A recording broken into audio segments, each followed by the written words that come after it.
اگلی آیات میں یہ صورت حضور اکرم صلی اللہ علیہ وآلہ وسلم کی دعوت کے بارے میں مشرکین کے موقف کی وضاحت کرتی ہے کہ وہ آپ کے ساتھ استہزاء کرتے تھے اور آپ کو کاہن اور مجنون قرار دیتے تھے۔ اللہ نے نبی کو حکم دیا کہ آپ دعوت و تذکیر کا سلسلہ جاری رکھیں، یا آپ کا کچھ نہیں بگاڑ سکتے۔ سورت کے اختتام پر مشرکین کے باطل خیالات کی تردید کی گئی، الوہیت اور وحدانیت پر دلائل قائم کیے ہیں، اور ان احمقوں کی مذمت کی گئی ہے جو ملائکہ کو اللہ کی بیٹیاں کہتے تھے۔ حضور اکرم صلی اللہ علیہ وآلہ وسلم کو تبلیغ و دعوت میں صبر کرنے والے اللہ کی تسبیح و تمجید کرنے کا حکم دیا گیا ہے، اور یہ خبر دی گئی ہے کہ اللہ آپ کی حفاظت کرے گا اور ظالموں کو دو عذابوں کا سامنا کرنا پڑے گا، ایک دنیا کا عذاب اور دوسرا آخرت کا عذاب۔ آیت نمبر 47۔ سورہ نجم مکی ہے، اس میں 62 آیات اور 3 رکوع ہیں۔ اس سورت کے اہم مضامین درج ذیل ہیں۔ اس سورت کی ابتدا میں گرتے ہوئے ستارے کی قسم کھا کر حضور اکرم صلی اللہ علیہ وآلہ وسلم کی صداقت بیان کی گئی ہے، اور آپ کے موضع معراج کا ذکر ہے، جس میں آپ نے اللہ کی قدرت و بادشاہت کے عجائب و غرائب کا مشاہدہ کیا۔ حضرت جبرائیل علیہ السلام کو ان کی اصل صورت میں دیکھا۔ جنت، دوزخ، بیت معمور اور سدرۃ المنتہا جیسی آیات اور نشاندہیوں کی زیارت کی۔ آیت نمبر 1 سے 18۔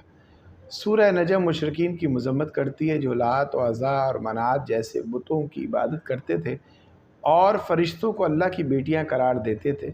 آیت نمبر 19 سے 93 تک۔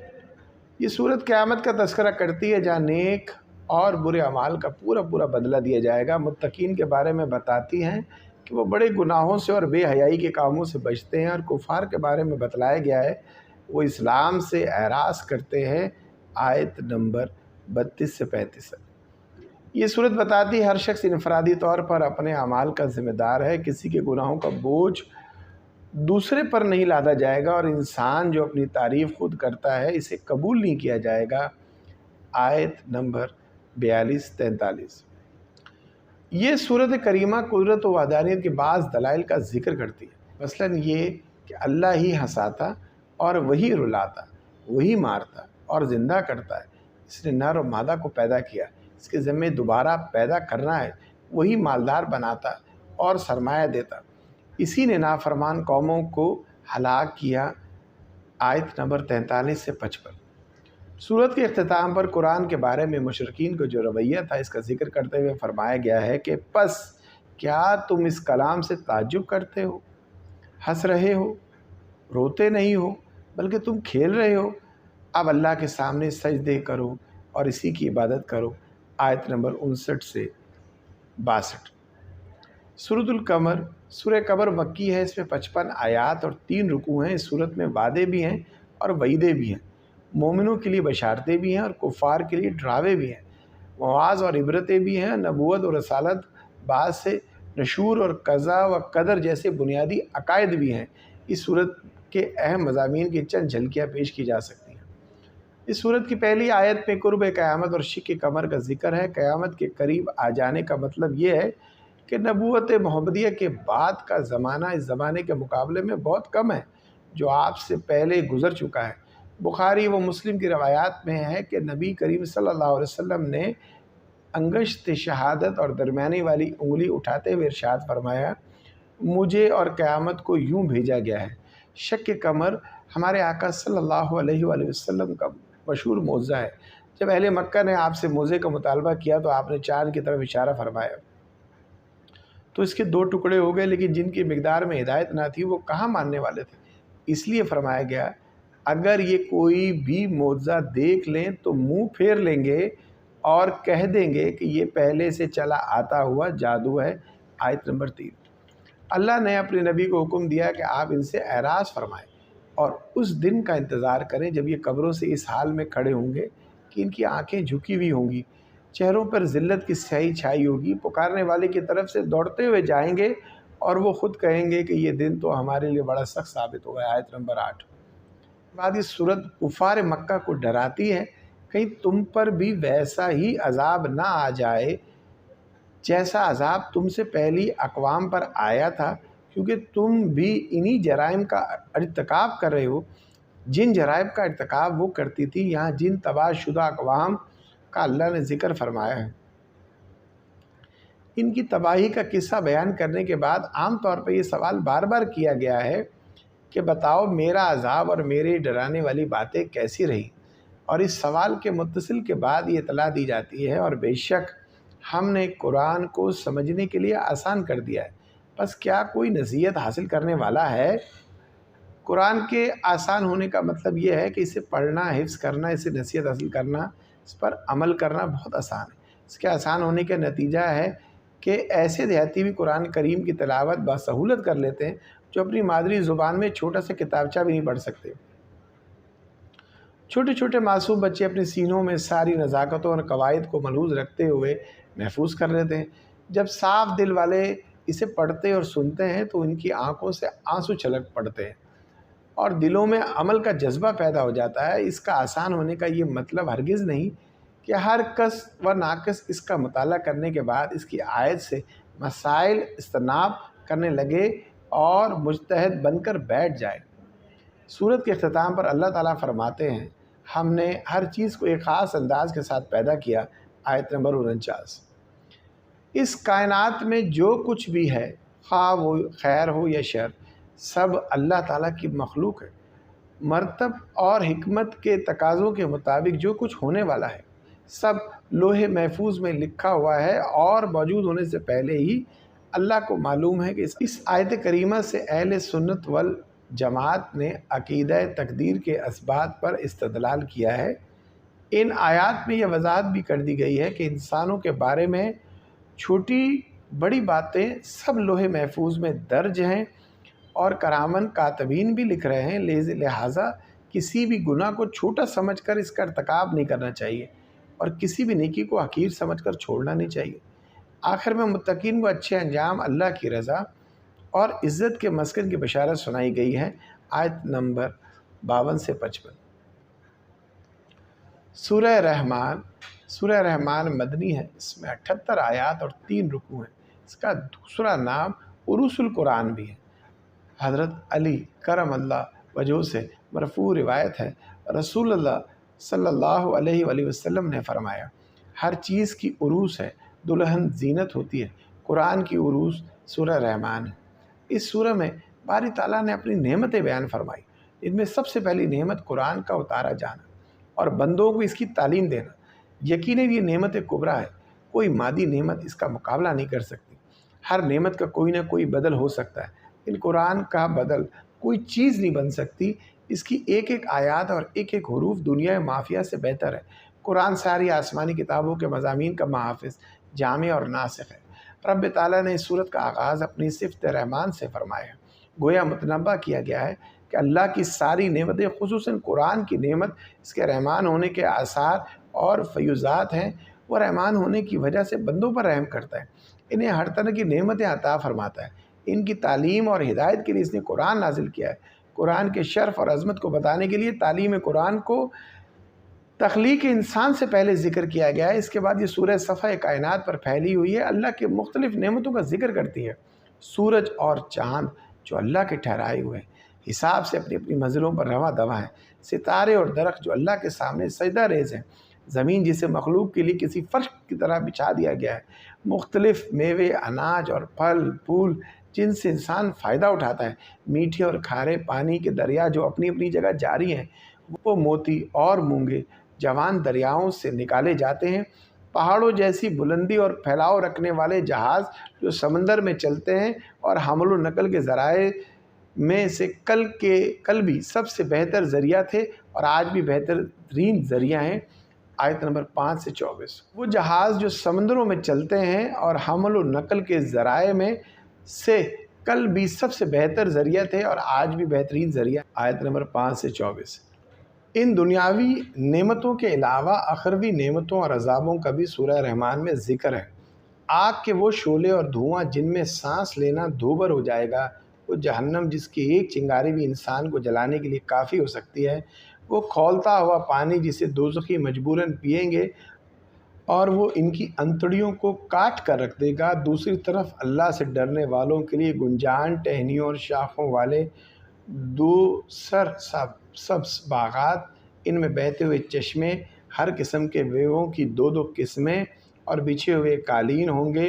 دبیز ریشم کے تکیوں کے ساتھ جنتی ٹیک لگائے ہوئے بیٹھے ہوں گے۔ مذکورہ دو باغات کے علاوہ دو باغ اور بھی ہوں گے جو پہلے دو باغوں سے کم تر ہوں گے، ان میں دو چشمے ابل رہے ہوں گے، متنوع میوہ جات ہوں گے، شرم و حیا اور حسن و جمال کا پی کر حوریں ہوں گی۔ دنیا اور آخرت کی ساری نعمتیں ذکر کرنے کے بعد اللہ تعالیٰ نے اس صورت میں 31 بار سوال کیا ہے، فَبِأَيِّ آلَاءِ رَبِّكُمَا تُكَذِّبَانِ، پھر تم اپنے رب کی کون کون سی نعمت کو جھٹلاؤ گے؟ اگر 2، 4 یا 10، 20 نعمتیں ہوں تو ان کو جھٹلا سکتے ہو، مگر جہاں یہ حال ہو کہ نعمتیں حد و حساب سے بھی باہر ہو تو انہیں جھٹلانا ناممکنات میں سے ہے۔ اگر اس صورت کا تجزیہ کیا جائے تو معلوم ہوتا ہے رب تعالیٰ نے ابتدا میں اپنی تخلیق کے عجائب اور مظاہر ذکر کیے ہیں، اور ان کے ضمن میں یہ آیت فَبِأَيِّ آلَاءِ رَبِّكُمَا تُكَذِّبَانِ، پھر تم اپنے رب کی کون کون سی نعمت جھٹلاؤ گے، 8 بار آئی ہے۔ اس کے بعد جہنم اور اس کے عذابوں کا ذکر کرتے ہوئے 7 بار یہ آیت ذکر کی گئی ہے۔ قرآن پر نظر رکھنے والے جانتے ہیں کہ جہنم کے دروازے بھی 7، پھر جنت کے باغات اور اہل جنت کا تذکرہ کرتے ہوئے 8 بار یہ آیت آئی ہے۔ اتفاق سے جنت کے دروازے بھی 8، آخر میں ایسے باغات کا ذکر کیا جو درجہ کے اعتبار سے پہلے باغات سے کم ہیں۔ ان باغات کے ضمن میں بھی یہ آیت 8 بار آئی ہے۔ اس ترتیب اور تقسیم سے اہل علم نے نتیجہ اخذ کیا ہے جو شخص پہلی 8 پر اعتقاد رکھے گا اور ان کے تقاضوں پر عمل رکھے گا، اسے باری تعالیٰ جہنم کے سارے دروازوں سے بچا لے گا اور دونوں قسم کی جنتوں کا حقدار بنا دے گا۔ کچھ فہمی نے اعتراض اٹھایا ہے، بتاؤ اپنے پروردگار کی کس کس نعمت کو جھٹلاؤ گے؟ اس کا جواب 2 طرح سے دیا گیا ہے۔ پہلا یہ ہے کہ ظالموں، سرکشوں اور نافرمانوں کو عذاب دینا اللہ کے عدل کا تقاضا اور مظلوموں کے حق میں رحمت اور نعمت ہے۔ دوسرا یہ کہ کفر و شرک اور فسق و فجور کا انجام ظہور سے پہلے ہی بندوں کو بتا دینا کریم و رحیم ذات کا بہت بڑا احسان ہے۔ کیا یہ امر باعث تعجب نہیں کہ دنیا کے کسی خطرے اور مصیبت کی پیشگی اطلاع دینے والے کو تو ہم اپنا محسن سمجھیں گے، لیکن اس مالک کو محسن نہ سمجھیں جس نے ہمیں آخرت اور خطرات کے بارے میں دنیا میں مطلع فرما دیا، جبکہ دنیا کی زندگی اور آخرت کے مقابلے میں دنیا کے خطرات اور آخرت کے مقابلے میں کچھ حیثیت بھی نہیں رکھتے۔ سورت کے اختتام پر فرمایا گیا ہے، تیرے پروردگار کا نام بابرکت ہے جو عزت و جلال والا ہے۔ اہل علم کہتے ہیں اس نام سے مراد وہی نام ہے جس سے سورت کا آغاز ہوا تھا۔ گویا آخر میں دوبارہ اس طرف اشارہ کر دیا گیا ہے کہ ارض و سما کی تخلیق ہو یا جنت دوزخ کا وجود، اس صورت میں جو کچھ بھی بیان ہوا ہے سب اس رحمان کے رحمت کا نتیجہ ہے۔ سورہ واقعہ مکی ہے، اس میں 96 آیات اور 3 رکوع ہیں، اسے سورۃ الغنی بھی کہا جاتا ہے۔ حضرت عبداللہ بن مسعود رضی اللہ تعالیٰ عنہ سے روایت ہے، جو شخص ہر رات سورہ واقعہ پڑھے گا اسے کبھی بھی فاقے کا سامنا نہیں کرنا پڑے گا۔ سورت بتاتی ہے جب قیامت قائم ہوگی تو زمین میں زلزلہ برپا ہو جائیں گے، پہاڑ ریزہ ریزہ ہو جائیں گے اور انسان 3 گروہوں میں تقسیم ہو جائیں گے، یعنی اصحاب یمین جو کہ جنتی ہوں گے، اصحاب شمال دوزخ میں جانے والے، سابقون خاص مومنین جو کہ نیکی کے کاموں میں دوسروں سے سبقت لے جاتے تھے۔ انسانوں کو 3 گروہوں میں تقسیم کرنے کے بعد تفصیل کے ساتھ ان میں سے ہر ایک کے جزا بھی ذکر کیے گئے ہیں، آیت نمبر 1 سے 56 تک۔ اس کے بعد یہ صورت اللہ تعالیٰ کے وجود اور وحدانیت اور کمال قدرت پر دلائل قائم کرتی ہے اور بعث اور حساب کو ثابت کرتی ہے۔ وہ اللہ جو پانی کے قطرے سے انسان کو بنا سکتا ہے، مٹی میں ڈالے جانے والے بیج کو پودا درخت بنا سکتا ہے، بادلوں سے پانی برسا سکتا ہے اور درخت سے آگ پیدا کر سکتا ہے، وہ مرد انسان کو بھی دوبارہ زندہ کر سکتا ہے۔ قدرت کے بیان کے بعد باری تعالیٰ نے اپنے کلام کی عظمت بیان کی ہے۔ عظمت قرآن کے بیان کے لیے اللہ نے ستاروں کے گرنے کی قسم کھائی ہے۔ اس قسم کے بارے میں اللہ خود فرماتا ہے کہ اگر تمہیں علم ہو تو یہ بہت بڑی قسم ہے۔ آیت نمبر 76۔ یہ قسم کھا کر فرمایا بے شک یہ قرآن بہت بڑی عزت والا ہے جو ایک محفوظ کتاب میں درج ہے جسے صرف پاک لوگ ہی چھو سکتے ہیں۔ یہ قسم کھا کر فرمایا بے شک یہ قرآن بہت بڑی عزت والا ہے جو ایک محفوظ کتاب میں درج ہے جسے صرف پاک لوگ ہی چھو سکتے ہیں۔ یہ رب العالمین کی طرف سے اترا ہوا ہے۔ آیت نمبر 77 سے 80 تک۔ اللہ تعالیٰ نے ستاروں کی قسم کو عظیم قرار دیا تھا۔ آج سائنس کروڑوں ستاروں پر مشتمل دنیا کے بارے میں جن تحقیقات اور عجائبات کا اظہار کر رہی ہے ان سے پتہ چلتا ہے کہ واقعی یہ بڑی قسم ہے۔ سائنسدان بتاتے ہیں کہ کائنات 500 ملین کہکشاؤں پر مشتمل ہے اور ہر کہکشاں میں 1 لاکھ ملین اس سے کم و بیش ستارے پائے جاتے ہیں، اور یہ ساری کہکشائیں میں مسلسل گردشیں کر رہی ہیں۔ چاند مسلسل گھوم رہا ہے، زمین اپنے محور میں 1000 میل فی گھنٹے کی رفتار سے گھوم رہی ہے، سورج 6 لاکھ میل فی گھنٹہ کی رفتار سے گردش کر رہا ہے، پھر ستاروں میں سے کسی کی گردش کی رفتار 8 میل فی سیکنڈ ہے، کسی کی 33 میل فی سیکنڈ ہے، کسی کی 84 میل فی سیکنڈ ہے۔ اگر یہ سارے آپس میں ٹکرا جائیں تو تمام نظام عالم درہم برہم ہو جائے گا۔ اگر ان سیاروں کی رفتار میں فرق آ جائے تو ہمارے دن اور رات اور موسم تک بدل جائے۔ ان جیسی تفصیلات کو سامنے رکھا جائے تو اندازہ ہوتا ہے کہ اللہ تعالیٰ نے کتنی بڑی قسم کھائی ہے۔ ستاروں اور قرآن کے درمیان مناسبت یہ ہے جیسے کہ ستاروں کے ذریعے بحر و بر کی تاریکیوں میں رہنمائی حاصل کی جاتی ہے، یوں ہی قرآنی آیات سے جہالت اور ضلالت کے ظلمات میں سامان ہدایت حاصل کیا جاتا ہے۔ جیسے ستاروں کی دنیا کے سارے عجائب ابھی تک انسان پر اشکار نہیں ہوئے، یوں ہی قرآن کریم کی آیات و اصول میں پوشیدہ سارے علوم و معارف سے بھی انسان آگاہ نہیں ہو سکا۔ سورت کے اختتام پر اللہ تعالیٰ فرماتے ہیں کہ انسان کے تینوں گروہوں کے لیے جس جزا اور سزا کی میں نے خبر دی ہے یہ خبر سراسر حق اور قطعاً یقینی ہے، پس تو اپنے عظیم الشان پروردگار کی تسبیح بیان کرو۔ آیت نمبر 95 سے 96۔ سورۃ الحدید مدنی ہے، اس میں 29 آیات اور 4 رکوع ہیں۔ حدید لوہے کو کہتے ہیں چونکہ اس صورت میں اللہ نے لوہا پیدا کرنے کا ذکر فرمایا ہے، اس لیے اسے سورہ حدید کہا جاتا ہے۔ اس صورت میں بنیادی طور پر 3 مضامین مذکور ہیں۔ پہلا یہ کہ کائنات میں جو کچھ ہے وہ سب اللہ کا ہے، وہی ہر چیز کا خالق ہے اور مالک ہے۔ کائنات کی ہر چیز اس کی حمد و تسبیح بیان کرتی ہے۔ انسان اور حیوان، شجر اور حجر، جن اور فرشتے، جمادات اور نباتات، سب کے سب زبان حال زبان قول سے اس کی عظمت و کبریائی کا اقرار کرتے ہیں۔ جب کچھ نہیں تھا وہ تھا، جب کچھ بھی نہیں رہے گا وہ تب بھی ہوگا۔ وہ ہر چیز پر غالب ہے، اس پر کوئی غالب نہیں آ سکتا۔ وہ ظاہر اتنا ہے کہ ہر چیز میں اس کی شان حوادید ہے، اور باطن اور مخفی ایسا ہے کہ کوئی عقل اس کی حقیقت تک پہنچ نہیں سکتی اور حواس اس کا ادراک نہیں کر سکتے۔ آیت نمبر 1 سے 6۔ دوسرا مضمون جو اس صورت میں بیان ہوا ہے وہ یہ کہ اللہ رسول پر ایمان لانے اور دین کی سربلندی کے لیے اللہ اور رسول پر ایمان لانے اور دین کی سربلندی کے لیے مال اور جان قربان کر دینے کا حکم دیا گیا ہے۔ انفاق فی سبیل اللہ کی ترغیب دیتے ہوئے فرمایا گیا ہے تمہیں کیا ہو گیا ہے جو تم اللہ کی راہ میں خرچ نہیں کرتے؟ حقیقت میں تو آسمانوں اور زمینوں کی میراث کا مالک اللہ ہی ہے۔ آیت نمبر 10۔ تمہاری موت کے بعد تمہارے مال و متاع اور سیم و عذر کا وہ اکیلا ہی وارث ہوگا۔ پھر وہ فرمایا کون ہے جو اللہ کو اچھی طرح قرض دے پھر اللہ تعالیٰ سے اس کے لیے بڑھاتا چلا جائے اور اس کے لیے پسندیدہ اجر ثابت ہو جائے۔ آیت نمبر 11۔ انفاق فی سبیل اللہ کی ترغیب کے ساتھ ساتھ مخلص اہل ایمان اور منافقوں کا جو حال ہوگا اسے بیان کیا گیا۔ آیت نمبر 12 سے 15۔ پھر ایمان والوں کو جھنجھوڑنے والے انداز میں خبردار کیا ہے کہ وہ منافق اور یہود و نصارہ کی طرح دنیا کی زندگی اور اس کی ظاہری کشش سے دھوکہ نہ کھائیں۔ ارشاد ہوتا ہے کہ اب تک ایمان والوں کے لیے وقت نہیں آیا کہ ان کے دل ذکر الہی سے اور جو حق اتر چکا ہے اس سے نرم ہو جائیں، اور ان کی طرح نہ ہو جائے جنہیں ان سے پہلے کتاب دی گئی تھی، پھر جب ان پر ایک زمانہ دراز گزر گیا تو ان کے دل سخت ہو گئے اور ان میں سے بہت سے فاسق ہوئے ہیں۔ آیت نمبر 16۔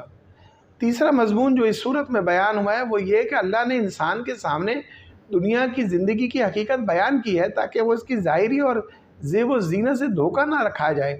سمجھایا گیا دیکھو یہ دنیا سراب ہے، دھوکہ ہے، لہو لعب ہے۔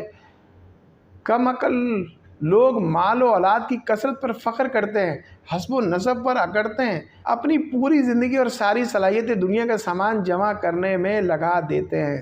اس دنیا کی مثال اس کھیتی کی سی ہے جس کی سرسبز اور تر و تازگی دیکھ کر کاشتکار خوش ہوتا ہے، دیکھنے والے رش کرتے ہیں۔ پھر ایک وقت آتا ہے